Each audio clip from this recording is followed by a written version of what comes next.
Welcome to this week's episode of the Baseball Together podcast. Today we're going to be talking to David Page, the creator of Diners, Drive-Ins, and Dives. 9+ Us presents the Baseball Together podcast with your hosts, Blackjack Brad and Kansas City Little Big Briggy Blue Eyes. And now, Baseball Together. Welcome to this week's episode of the Baseball Together podcast, Baseball Family. As you would expect, my name is Brad. I am one of your hosts, and also, as you would expect, our guy Brig is right here with us on my left. Welcome, Brig. How are you? Ahoy, hoy. Ahoy, hoy, indeed. So, Baseball Family, this has kind of become like the thing that we do with interviews because we like having people on and we don't want to cut them short while also limiting our time with them. Right, Brig? So, Anyway. Correct. So what Especially when they're good. Especially when they're good. Exactly right. Because we had an awesome discussion with David Page. Like I said in the little teaser at the beginning, he is the mind behind Diners, Drive-Ins, and Dives. He also has a book called Food Americana. So we thought, who better to talk about stadium food with? So here he is, David Page. Enjoy it. It's a ton of fun.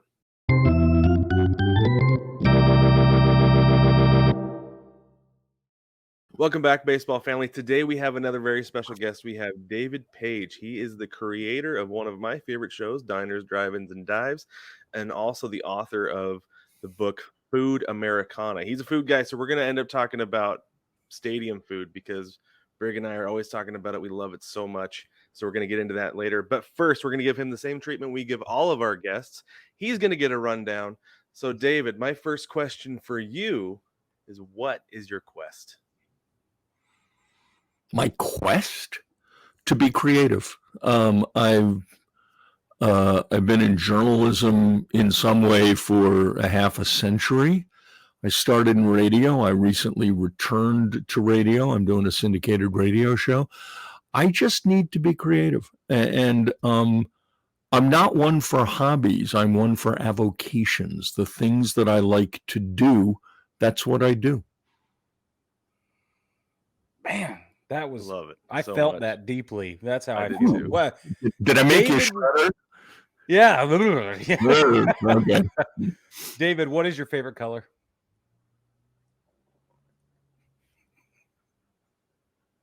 Orange. Ooh. I had to think about it. Yeah. All right. We were talking before. You talked about your Red Sox fan, correct? Oh, yeah. But see, I was a Red Sox fan when it was painful. I was a Red Sox fan before Theo. Right. You know, my big year, I was 12 or 13 in 1967 when Yastrzemski had that year, which, by the way, is still the second highest single season OPS to the Babe. That was my year. Now, I'm also a baseball fan in general, although the strike took a bit away from my love of the game. Nonetheless, when I lived in Minnesota, when I was doing Diners, Drive-Ins, and Dives, we were living in Minnesota. My production company was there. And I actually bought on the company dime so I could, say, here, you go, the ridiculous super duper seats in the special section behind home plate where you get valet parking and access behind you to the food and the club. That was the year they lost 99 games. So they did. I couldn't give the damn tickets away. Oh, no. That was $30,000 down the drain. Gosh. Oh, yeah. But great seats, great food. So real quick, though, I'm going to deviate from the rundown real quick. So was that at Target Field, right? Yeah, it was the first or second year. I think it was the first year Target Field was over. Did they have that secret cafe or whatever under the first base, like behind the first base dugout? Did they have that? It was like it's under the seats. Well, the club that goes with the super duper seats actually is pretty extensive. And I guess under the seats, because when you walk through one of the entrances there to the field, you pass the indoor batting cage that the players use. Okay, that might be the one because I actually went and covered a game there as part of a journalism conference, and they took us like this back way under Yeah. the stadium to get to the That's field. what you're talking about. Yeah. Yeah, The and I was thing- like, man, this is like the coolest thing I've ever seen. Well, That's the super thing cool. that was really cool is you had valet parking. So Yeah. you drive up to the door to this club and you just drop your car and then you go in and eat and see the game and come back. It was fantastic. It was just great. That's awesome. Valet's the only way to go. It really Well, is. it's Especially in a funny. baseball game. It's funny because a lot of the reason people don't go to games as much in suburban areas, it's different in like Chicago, you get on the L, but there's this whole calculus, where do I park? What does it cost? What's the rush going to be? Do I have to leave at the 7th inning? All of that stuff really plays into it in a way it doesn't in Boston, for example, Yep. Yeah, in Seattle, you're guaranteed to be triple parked, so you can't leave till the game's over. Yeah, that takes the fun out of so much. But look, I grew up in New York, so my grandfather would take me to the old Yankee Stadium, and we'd go by train. And you walk out, and there it is, and hoo-ha, everything's wonderful. Which is, I prefer baseball as a close by sport, but reality's reality. Yeah. Although there's nothing like walking up that hill on Boylston and the Citgo sign. I don't know if the sign's still there. It might have gone down. The Citgo sign is there. It's like a national landmark. That when you're a kid, that's something special. When you know. Okay, so let's go back to the Red Sox real quick. If the Red Sox were a beverage, what would they be? Well, in my day, they would mostly have been flat ginger ale because they couldn't do anything. Today, they'd be a designer fizzy water because of the way they implemented science to improve on tradition. Excellent. Is there a maximum age? Like, is there a ceiling on the age at which it's appropriate to take a baseball glove to a baseball game? 112. Yes. I think that sounds about right. But you got to be, if you're an adult, you got to do what I saw that guy do the other day. If you catch a fly, you have to give it to a kid. You don't get to take it home. That's right. That is the correct answer. 100%. Love it. What is one unpopular opinion you have?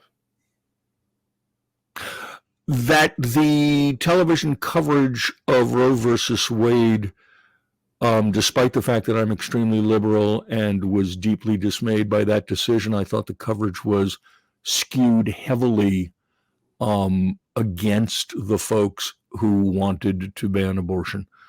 I don't believe in the conspiracy theories that mainstream media is liberally skewed on purpose, but I think the story, so many of the people covering it are of my political persuasion and were so angry that day that nobody did a piece allowing the folks who won to exult in the victory and to explain that for them, this was a great moral step forward. Everything else said it's a step backward, which I happen to believe, not to get political on a baseball podcast, but I thought the coverage sucked.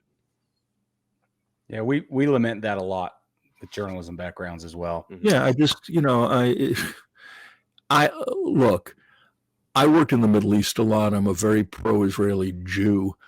I had to filter all of that out and make doubly sure that my coverage of the Israeli-Palestinian conflicts was objective as hell.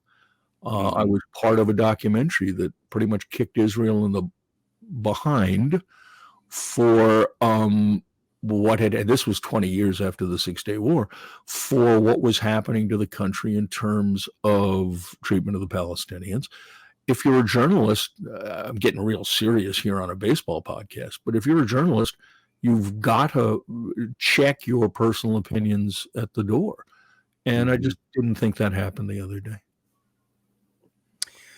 You're a celebrity guest on a game show. What show are you on? Hollywood Squares. Are you the middle square or are you a peripheral No, square? I'm right next to Paul Lynde. No, Pardon me. No one has ever been better than Paul Lind, but I want to be next to him so we can kibitz during the breaks. Awesome.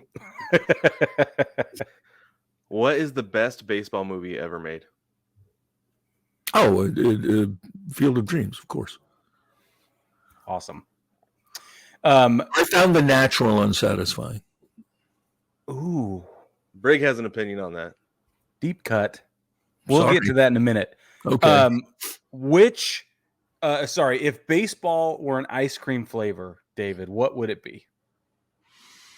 Coffee. Basically generic, but with a little bit of zing. I like it. Love it.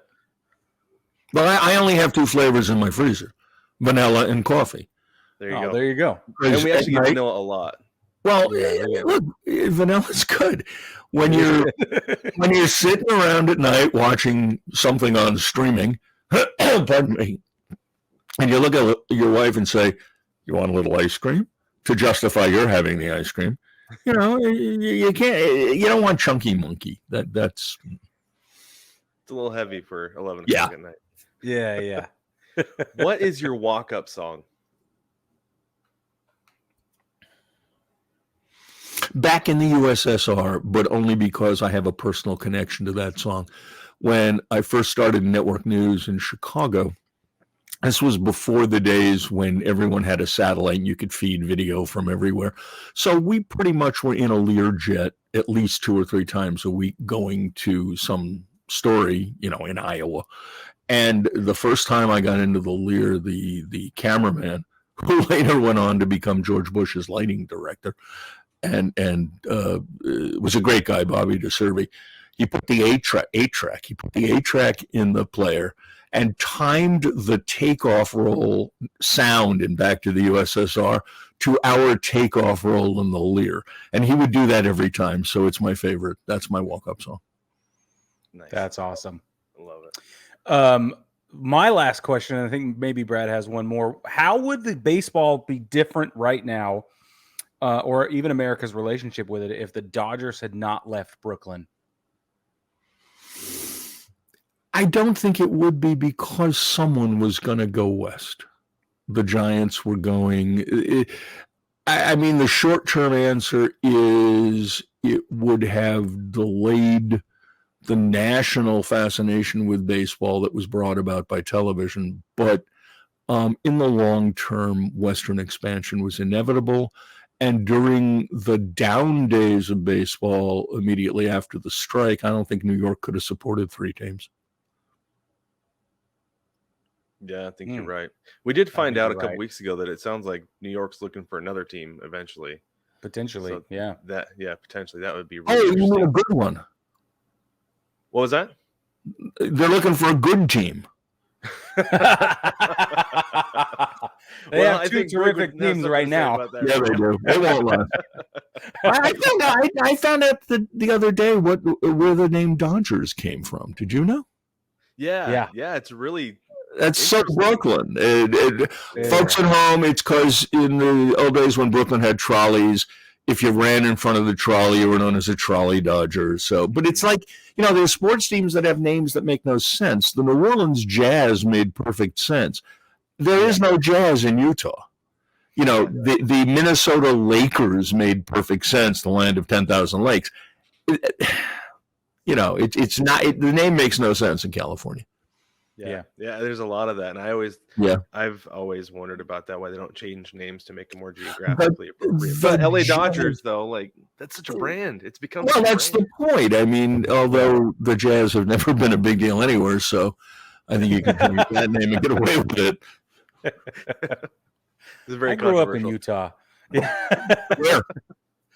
Right south of Salt Lake in the Provo area, right where BYU is. Well, Provo's interesting because Provo. Oh wait, it's not Provo. Where's the skiing? North of Park City. Yeah, Park City. When I was writing the book, I featured a place in Salt Lake that makes lobster rolls because they actually won Down East Magazine's best lobster roll in the entire known world competition one year, although they're from Boston. So, Of course, yeah. We were discussing Park City is not Utah. Park City is a bunch of transplanted New Yorkers and Californians who like to ski. So it was a very different environment. Now, Provo is the college town, right? Yep. Yeah. Where's West Valley? That's just south? It's up by Salt Lake. Southwest of Salt Lake City. Yeah, when I was with ABC, I did one of the first pieces on the explosion in methamphetamines, and we centered it on, I just mentioned the place. West Valley. West Valley. Mostly because there was a cop there who was really good at undercover and would let us in. But the fact is, it's awesome. It was there was a major problem. I think there's still a major problem. Everybody, well, kind of like Breaking Bad, I guess. Everyone cooking meth in their underwear. Yeah, that's right. Yeah, pretty much. Do an N95 mask before they were popular. Yeah. Okay, last question for you, and then we'll take a break. Would you sign a petition to have Rob Manfred decommissionered? That's the word that we're using, decommissionered. No, because all of these commissioners do what the owners tell them to do. It's, is he good for the game? No. Was Bart Giamatti good for the game? Theoretically, but no, because he was a rebel. Look, you're an employee of the owners.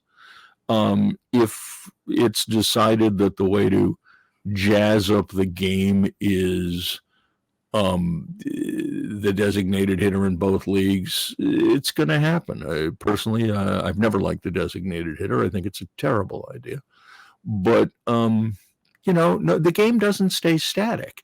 Hell, they lowered the mound in 1969 because in 68, the only American League player to hit 300 was Yastrzemski at 301. I mean, they play with the statistics. It's like in basketball. Kareem just came out and pointed out that he's still the scoring leader, and he only made one 3-point shot. All of today's numbers are skewed by the 3-point shot. It's apples and oranges. People say in argument that Babe Ruth, it was a million years ago. He's not the greatest home run hitter. Really? You find me someone today who hits as many home runs as all the other teams combined, and he can be the greatest home run hitter. Thank you. There you go. I offended Brig deeply last night comparing Daniel Vogelbach to Babe Ruth. Oh, man. I'll never be the same. Our relationship took a huge, huge hit. Okay. Great. Mostly it's body shape, but anyway. Stop. No, if it's body shape, I could play. The first rule of holes, Brad, is when you're in one, stop digging. Let's take a quick or buy a ladder. You can always do. Yeah. All right, let's take a quick break. When we come back, we're going to talk about stadium food with David. No matter which ballpark you're at, you want to rep your team. Now you can with 9+Us. Welcome to the Big City Series. With every design available in your team's colors, you can fit in with the home crowd or stand out on the road. Either way, we have the colors you crave. Shop the Big City Series and find designs that rep your favorite baseball podcast, cheer from the cheap seats, and much more. Shop the Big City Series only at 9plusus.com. The None Sports Podcast is the home of sports talk for everyone. Every other week, you can catch David and Jason as they talk about all things sports, from current events to classic moments and everything in between. You can find the None Sports Podcast on Anchor.fm, Spotify, Apple Podcasts, Stitcher, Podcast Addict, and more. Please don't forget to subscribe, rate, and review.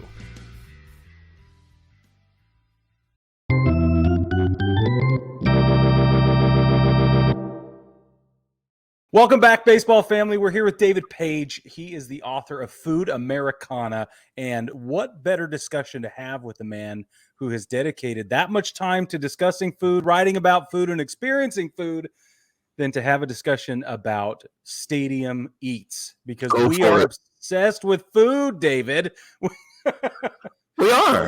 It's interesting because I didn't include stadium food in my last book, but I'm currently working on a book tentatively titled Eating While Standing. about all of the ways that we aren't served, but we eat, and I'm including ballpark food. So awesome. Yeah. Well, that's what we want to talk about today. And I have another question for you. I'll ask you later because I keep forgetting. So don't let me forget to ask Write you it later. down. The Reuben sandwich. The Reuben sandwich. My favorite Invented thing in Omaha, Nebraska, What? and named for a guy named Reuben. Yeah. Everyone That's thinks it's a New York deli item. It was invented in Omaha. As I recall, either the owner of the restaurant or a friend of his or somebody was named Reuben, and that's it.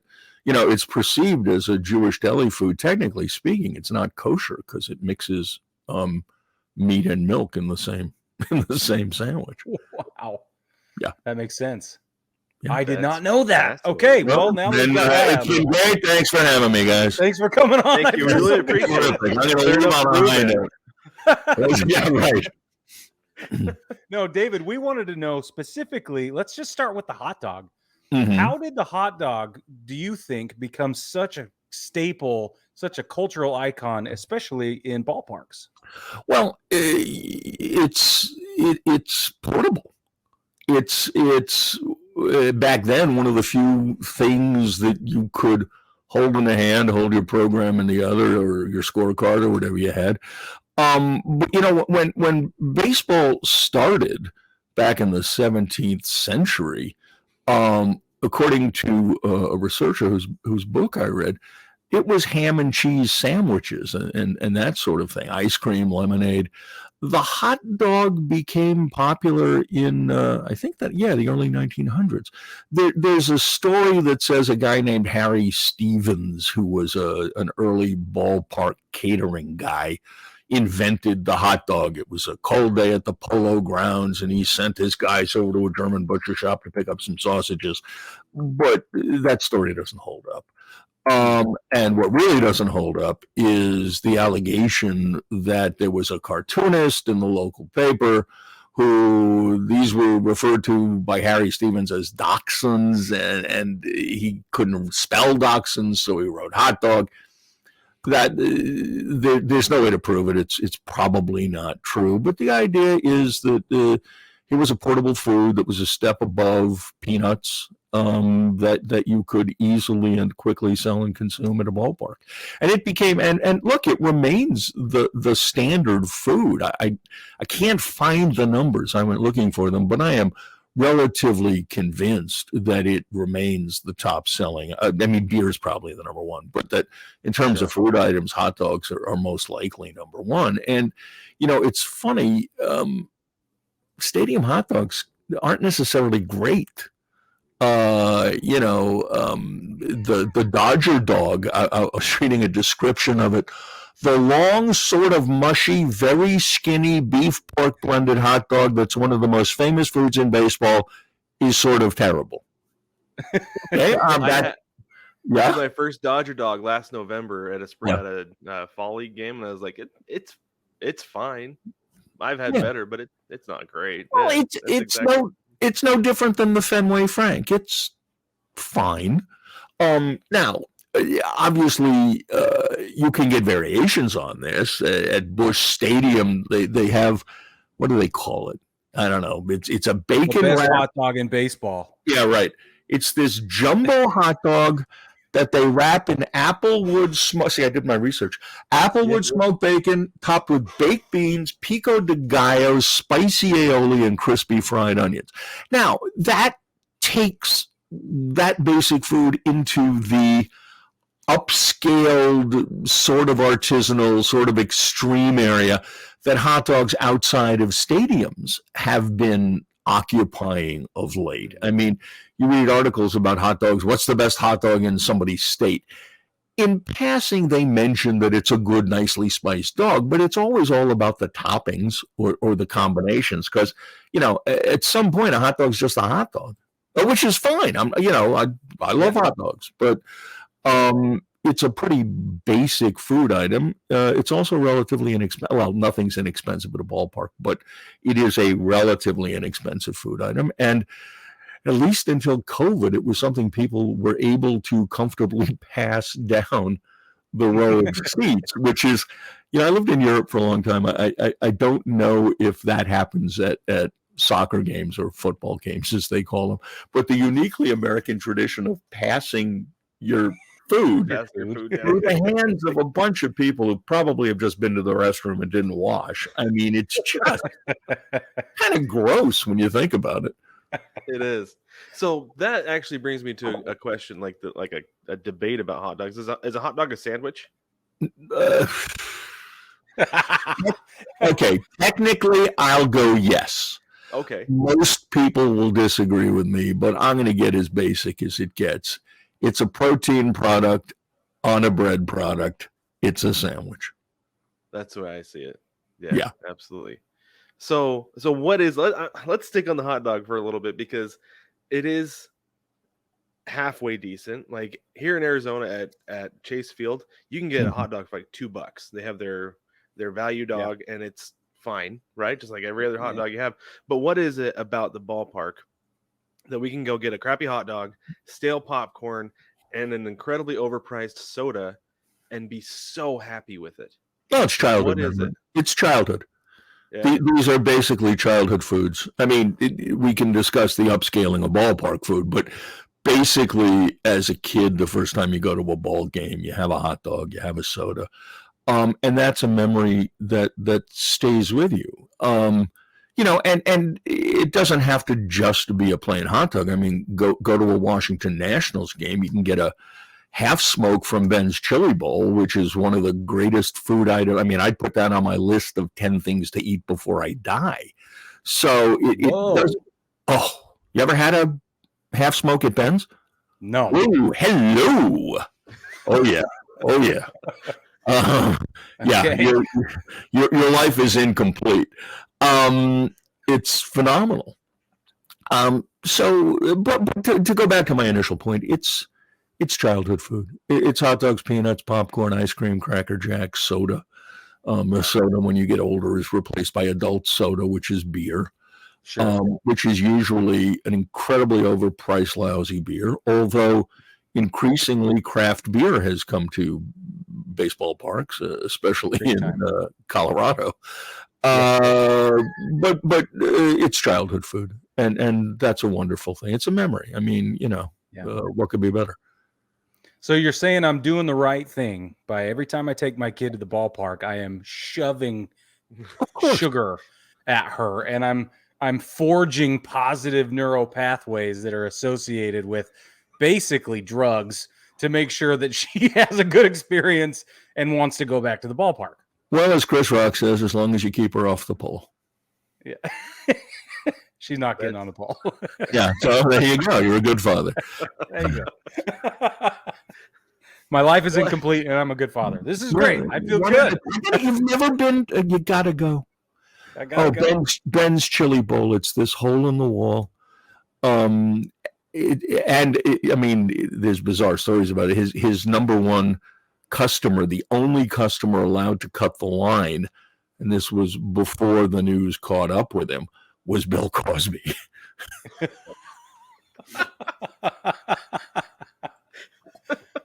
That's awesome.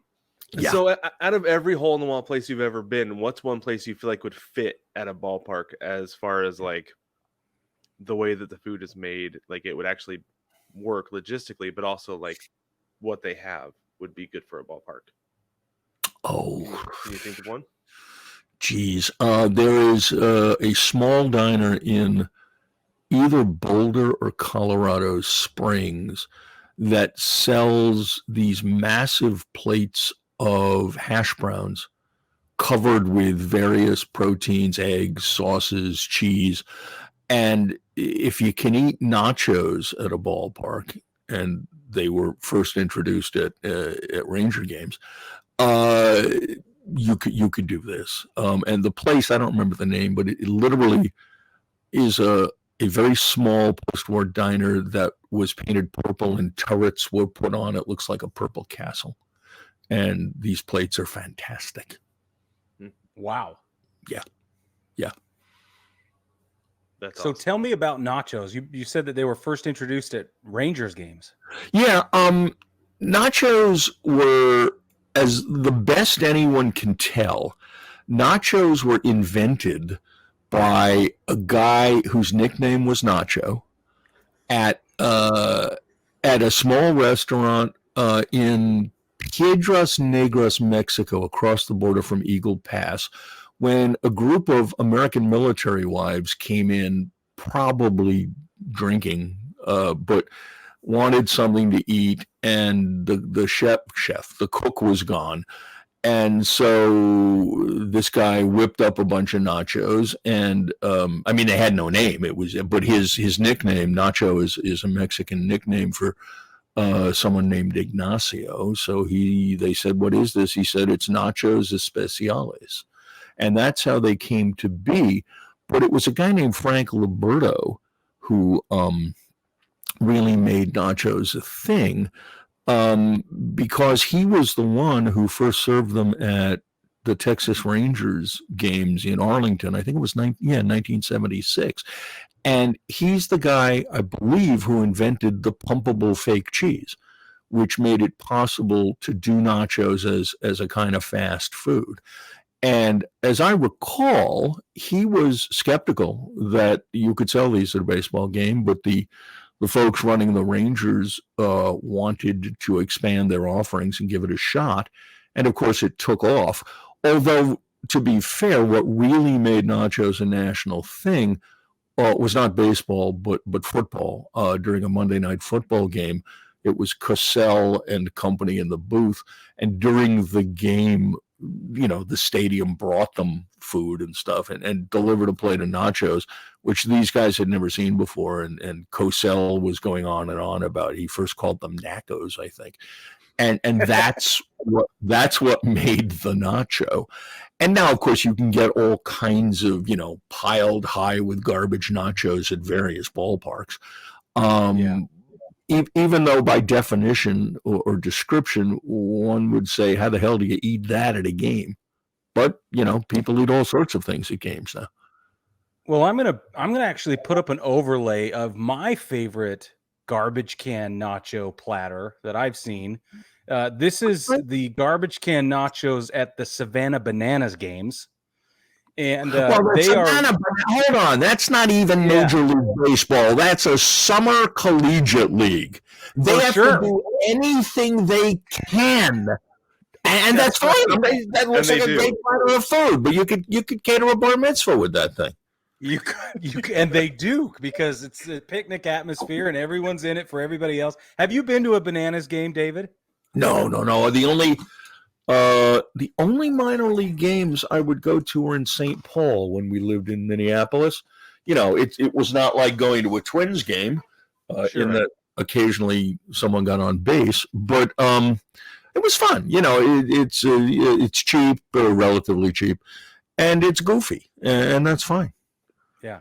I kind of feel sorry I feel sorry for some of the players there, because here you are, you're in AAA, you're trying hard to make the club, and the team is not being sold on the basis of your performance. It's being sold on the basis of bring your family out and have a goofy time. Yeah. Yeah, the Saints are known for that. Like, there's like the massage nun who makes her way around the stands, and there used to be the train tracks out in the outfield, right? This is more than I know.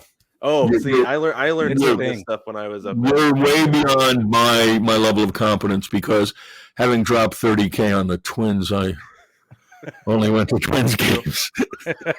Focused on the Twins there. Yeah. Significant investment.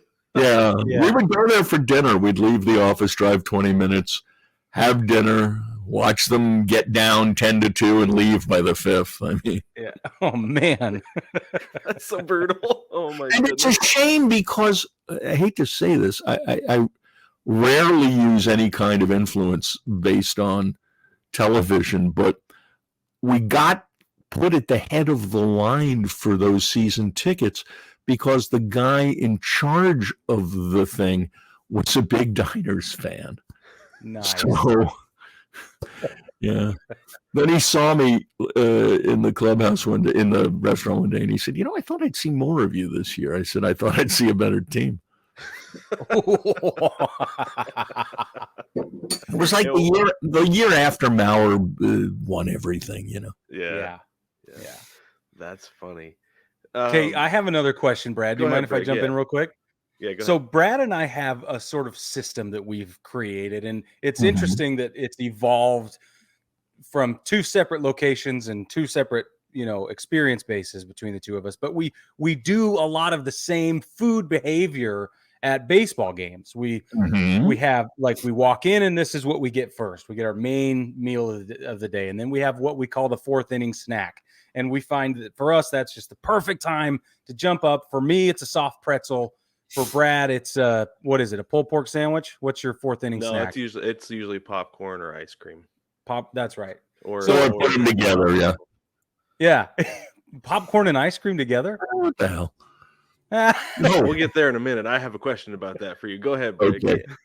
Anyway, so is this a normal thing we do, or are we just that invested in the ballpark experience? I think it's absolutely normal. We all have our food traditions, if you will. Our it's almost like food OCD. There's a certain way you become attached to food, which is a trigger for memory. It's a trigger for emotion. It's also a baseball game is an excuse to indulge.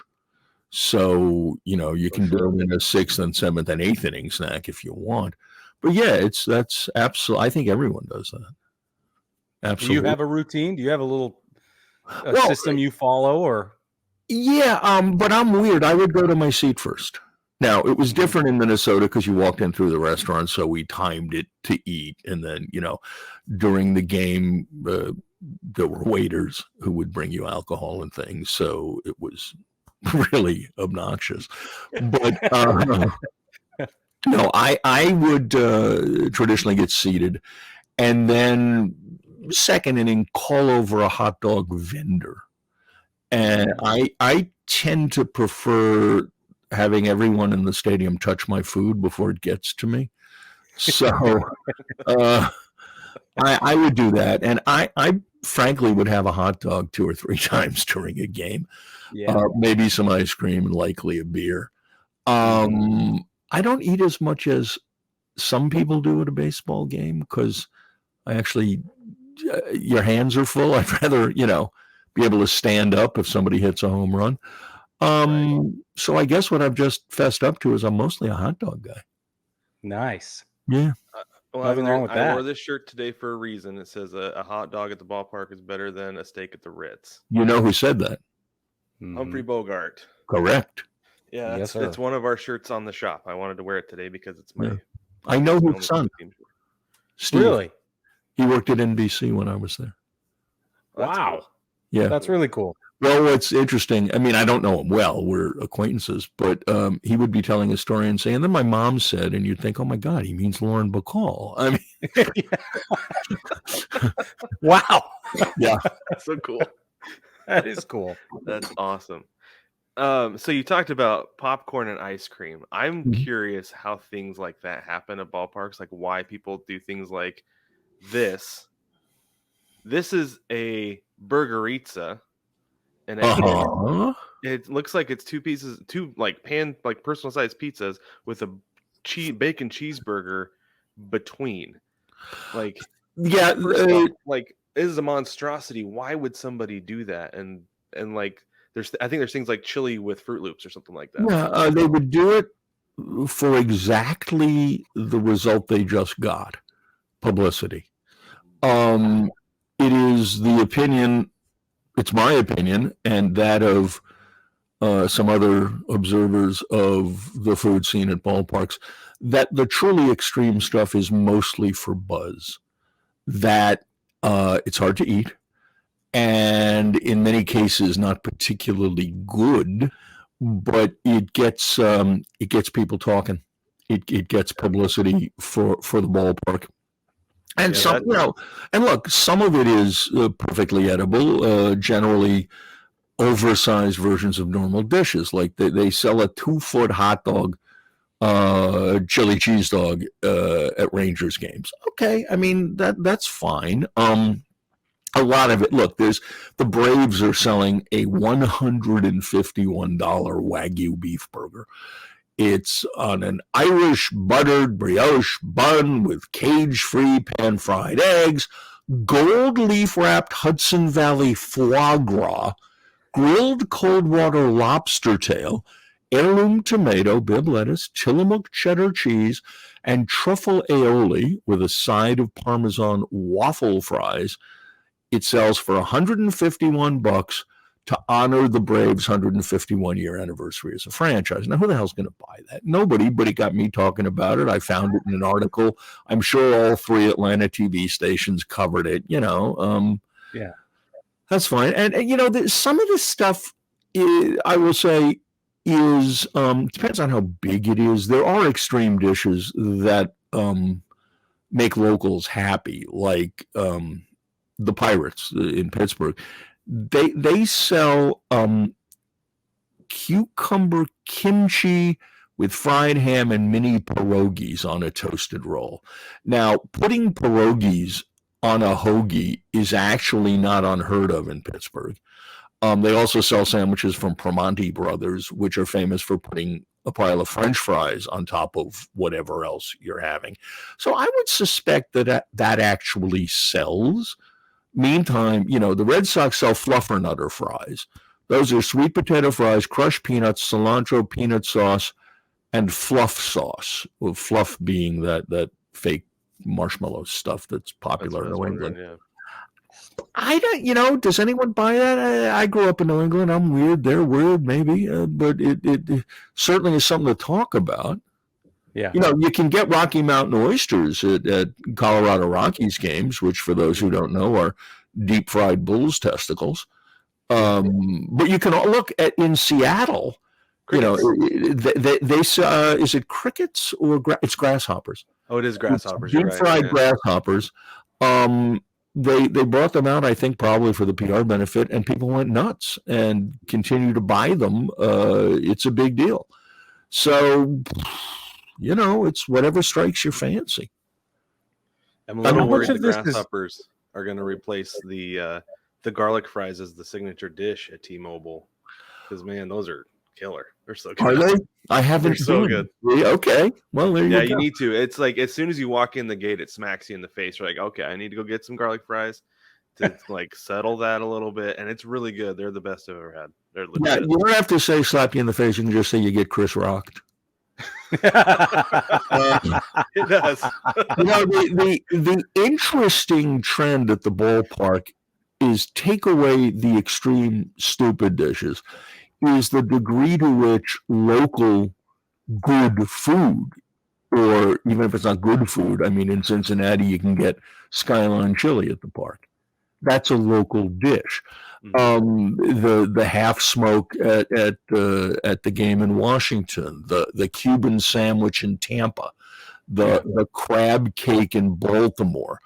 In San Diego, they're selling queso birria tacos, which are unbelievably good. They are unbelievable. Yeah, they're incredible. And, a lot of beyond local, there is a fair amount of elevated food being served at ballparks, stuff like sushi, or at Target Field now, Andrew Zimmern, the alleged celebrity chef, is selling chilled sesame peanut noodles and Korean fried chicken. I mean, you can get real food at a ballpark. I'm not sure I want to sit in my seat hoping to catch a foul ball while making my way through a poke bowl, but yeah, to each his own, What are you looking for? Yeah.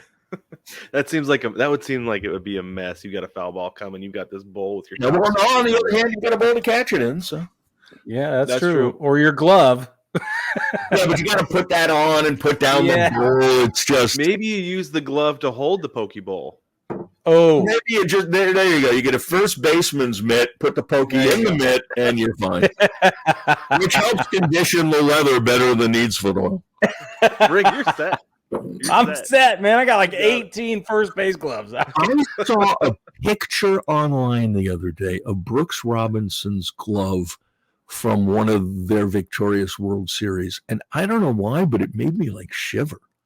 Yeah, it just looked like a glove, but it was his. And, I'm old. I remember him. Couldn't hit worth a damn, but Jesus Christ, pardon me. Geez, did he have range? For sure. Yeah. That's awesome. Yeah, totally. Cool. There are certain things like here at Chase Field, they have like a museum out in center field where you can go in, you can see the World Series trophy, and there's all this stuff where, like, I think the World Baseball Classic was hosted here, so they have stuff from that. They have all the Gold Gloves, Silver Sluggers, have a bunch of baseballs signed by everybody who came through the organization. It's cool just to see the stuff. It's like, man, well, that guy handled that. But again, see, baseball has equipment. Very few kids who played football saying, just let's have a team, let's have a game, and they went at each other. They didn't own stuff. But when you played baseball, you owned your glove, and you probably owned a bat, and they were prized possessions. And, you talk to each other about, I got a new glove. How do I break it in? Well, and, everyone had, you put a ball in it, and then you wrap string around it, and then you bury it in the ground for a year, whatever. I remember when the same. Yeah, exactly. When I was a kid, the Wilson A2000 kangaroo leather glove came out. Now, this was before PETA, and we can discuss whether you should be making gloves out of kangaroos, but that was like somebody had one that I knew, and I thought to myself, that person must be wealthy. Yeah. I mean, that's major league players use that glove. And status thing. Well, and you can smell a glove. It's just it evokes emotions. It does. Yeah. Yeah. That's one of my favorite things to do, sitting in the game and just smell smell the game. Yeah. Or the Pokeball, either one. Or the Pokeball. Both. You could have both. Yeah. So let's talk. Let me shift gears really quick into lowbrow, basic, cheap, just ridiculously cheap food. Like at Fenway, you can get fried dough, which is just a scone, right? It's just a deep fried thing of dough with honey butter on it. I guess. Okay. Right. So what is it? Is baseball like the last vestige of crappy food that we are still in love with? I'm not sure it's the last vestige. This is a country that loves crappy food, but it goes back to what I said earlier about an allowable indulgence. When you go to a ballpark or a state fair, and those are certainly not as numerous, but I'm including fair food in my next book, and we went to the Minnesota State Fair last September, reporting for the book. The rule is there's no rule. Eat as much of this terrible stuff as you want. And, I'm sure more than one kid has puked in the parking lot outside Dodger Stadium, but it's like a cheat day in life, you go on in. I mean, look, Cracker Jacks are probably not the best thing for you. But I sure like the prize. Ice cream, it's just the real killer for me. And I don't know how many ballparks still sell this. You'll have to tell me. Cotton candy. Hey, kid, let's eat a pound of spun sugar. I mean, that's my kid gets it every time. Really? Mine too. Every single time. Asks for it. Yeah. Okay. Yeah. I like it. I rest my indulgence case. Yeah, you do. And Dippin' Dots and cotton candy and popcorn. Those are my kids. That's what she wants every time. Well, that's a full balanced diet.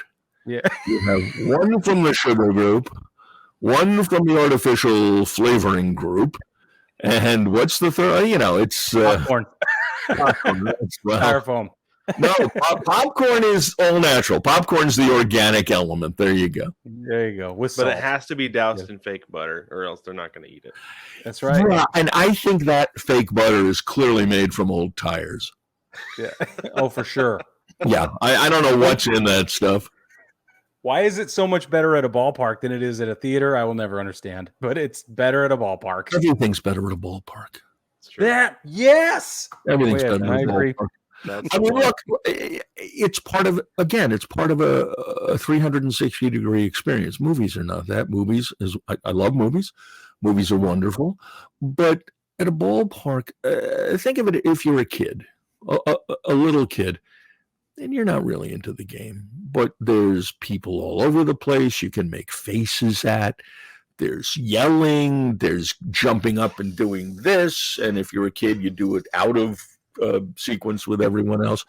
There's just so much to see and do. And I remember the first time, to this day, I still get this feeling.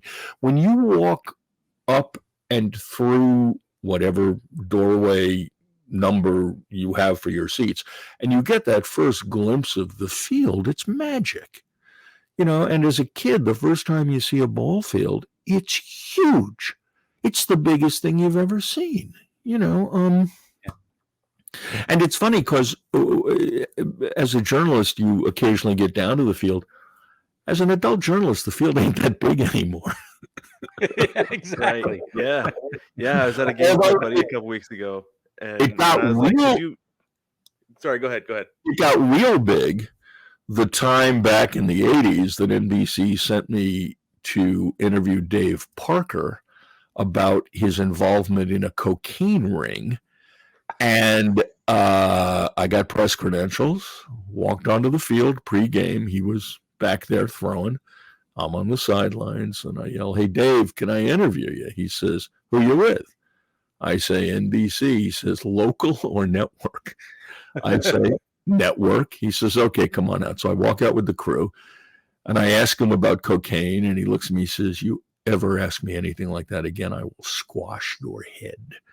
And then we left the field. What I wanted to yell back at him was, "Dave, I'm a big fan. I think you're great." It's work. I'm sorry. Yeah, by the way, could you autograph something for me while I run away? But that walk was so long. It was no, we walked very fast leaving. Yes. The longest mall walk of your life. Yeah, we're No up kidding. quickly. But yeah, no, That's it's awesome. crazy how big the field is. Like I said, I was telling my buddy, I was like, can you believe we played on a field this size when we were in high school? And he's like, it looks so much bigger. It looks Yeah, so no, much it's bigger.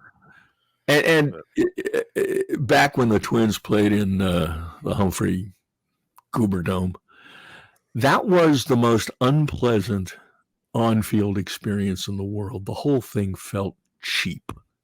You know what I mean? It was like, what the hell is this? And it was a perfect metaphor for the whole thing when the roof collapsed. Right. I remember On the other hand, it's interesting. You talk about ballpark design. They obviously never considered prevalent air currents, because when they moved into Target Field, they stopped hitting home runs. There was something about the location, because the fences were not that far, but they couldn't hit home runs. Wow. Yeah. But speaking That's of amazing. cheap, though, like I remember going to the Kingdom for the first time and looking down and being like, this is like living room carpet. Yeah. Oh, the It whole. looked like AstroTurf. Yeah, but I mean, the whole story of AstroTurf is absurd. They open the Astrodome. All of a sudden, outfielders can't see the ball, so they paint the roof. All of a sudden, grass won't grow. Hello, Monsanto. We're kind of screwed here. I mean, look, AstroTurf and the true bane of anyone's existence, those ridiculous National League sliding pits that they had. Come on. What are the sliding pits?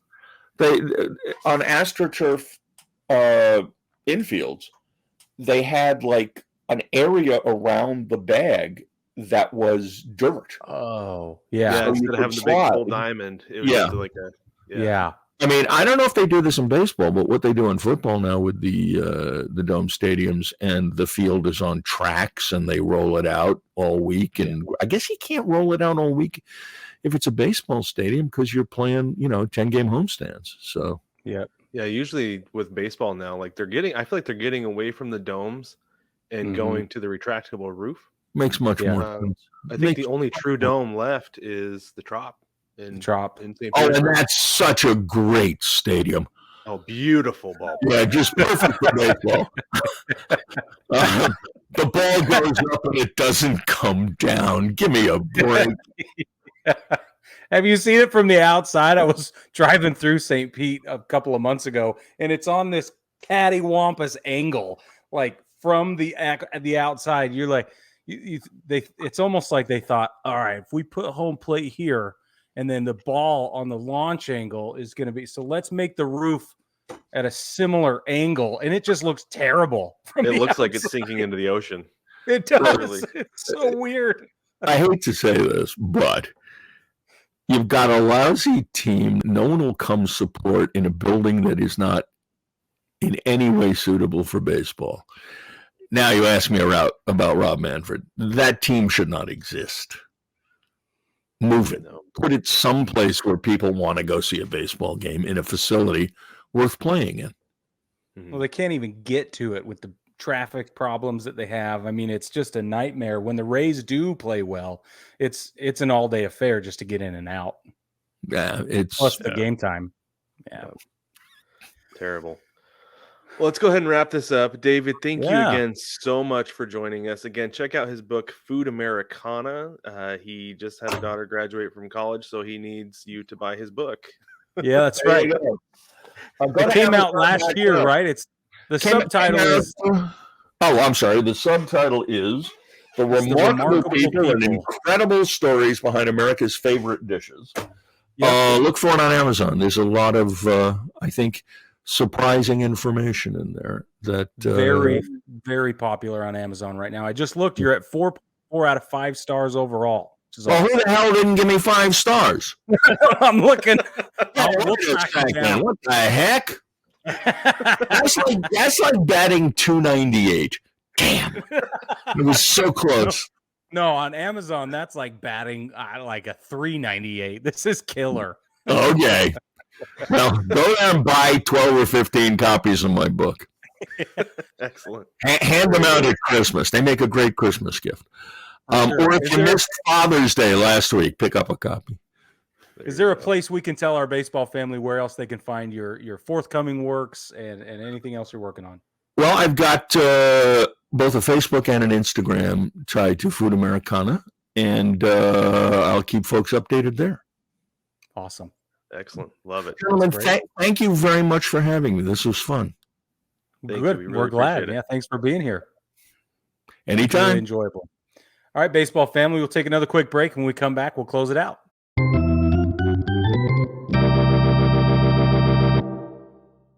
Baseball family, we are back, and thank you so much for joining us during that wonderful conversation with David Page. We had a ton of fun talking to him about baseball food, and I feel like we had a lot of questions that may even have gone unanswered. Not that he didn't answer them, but we didn't ask. We have more. So it might be one of those situations where we're going to have to get him back on the show. He said he had a great time, and we had a really good time. Hope you did as well. If you have questions for David, we would love for you to send them our way, and we can forward them along to him, get them answered, maybe have him back on the show to have them answered, in the live format like we did just now. That would be awesome. So you can do that by jumping into the mailbag on baseballtogether.com. You can write us a message. You can leave us a voicemail. There's an option there to call in to the show, leave us a voicemail. And if you keep your language clean, we might even be able to air it on the podcast at some point. So don't forget to jump into the mailbag if you have questions for any of our guests, but particularly David, after this wonderful interview we had. For sure. And don't forget to hop on the shop where you can get, I specifically wore my hot dog shirt today because we're talking to somebody about food. So you can get your hot dog shirt. You can also get an awesome hat. So we have things there, and we have also water bottle stickers. They're like the hot thing in the streets these days. So get yourself a sticker for your water bottle so you can be cool like the other kids. But also, don't forget to like, subscribe, rate, and review the podcast. Like the episode on YouTube. Go subscribe so you don't miss any of the clips throughout the week, anything like that. You can leave us a review on Apple Podcasts. Is there anywhere else, Brig? I think that's like the best. That's the one place for reviews. The one place to do that, yeah. There are other ways to support the show, and Patreon is our favorite way for you to be able to do that. We have 3 tiers of support. They each come with their own package of perks. One of them being the bullpen cut of the episode, where you get all of the behind-the-scenes action. Brad and I make a bunch of jokes that are not appropriate for the show. Our guests talk about stuff in ways that are not appropriate for the show, for the big show, the one we're doing right now. But you can have access to that insider information and some of our production meeting content, where we talk about what we need and what we don't need, how hot it is in my garage right now, and more. You can jump on patreon.com and support Baseball Together doing it that way. There are $5, $10, and $15 tiers, and we would love to have you there. For sure. Thank you, Brig, for jumping in there and reminding me of that. But baseball family, thank you again for joining us for another one of our fun interviews, and we will catch you next week.